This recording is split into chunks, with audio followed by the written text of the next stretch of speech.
جی بالکل جی، مولانا فضل الرحمان صاحب کی جو راہیں ہیں وہ پی ٹی آئی کے ساتھ ملتی نظر آ رہی ہیں، اور اس سے پہلے بھی انہوں نے دعوت دی تھی کہ وہ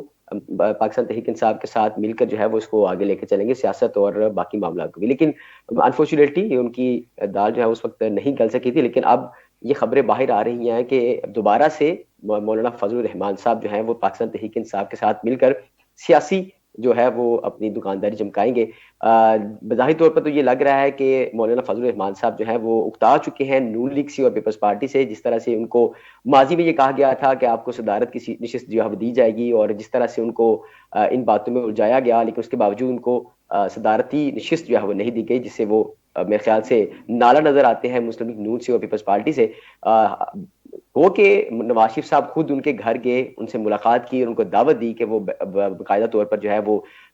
جب وزیر اعظم کے انتخابات تھے تو اس میں ووٹ دے، لیکن اس میں انہوں نے رضامندی تو ظاہر نہیں کی تھی، لیکن بڑی خوش مزاجی سے ان سے ملاقات ہوئی تھی، لیکن پھر بھی برف ہے وہ نہیں پگھلتی نظر آئی۔ لیکن اب انہوں نے باقاعدہ طور پر یہ فیصلہ کر لیا ہے مولانا فضل الرحمان صاحب کی جماعت نے کہ اب وہ آئندہ سے سیاست جو ہے وہ پاکستان تحریک انصاف کے ساتھ مل کر چلائیں گے، اور آئندہ کا جو لاہے عمل ہے اور جو احتجاج ہے اور پاکستان تحریک انصاف کے ساتھ مل کر جو ہے اس کو لائن اپ کریں گے۔ کریں گے۔ اچھا، کچھ اس طرح کی خبریں بھی ہیں کہ ابھی تک مولانا صاحب اس وقت سعودی عرب میں موجود ہیں، تو بڑے میاں صاحب جو ہیں وہ بھی فیملی کے ساتھ سعودی عرب کے لیے نکلتے ہیں، رمضان کے اندر جاتے ہیں، تو وہاں پہ کوئی خفیہ میٹنگ کے حوالے سے بھی ڈسکشن ہے، کوئی اس طرح کی خبر بھی ہے؟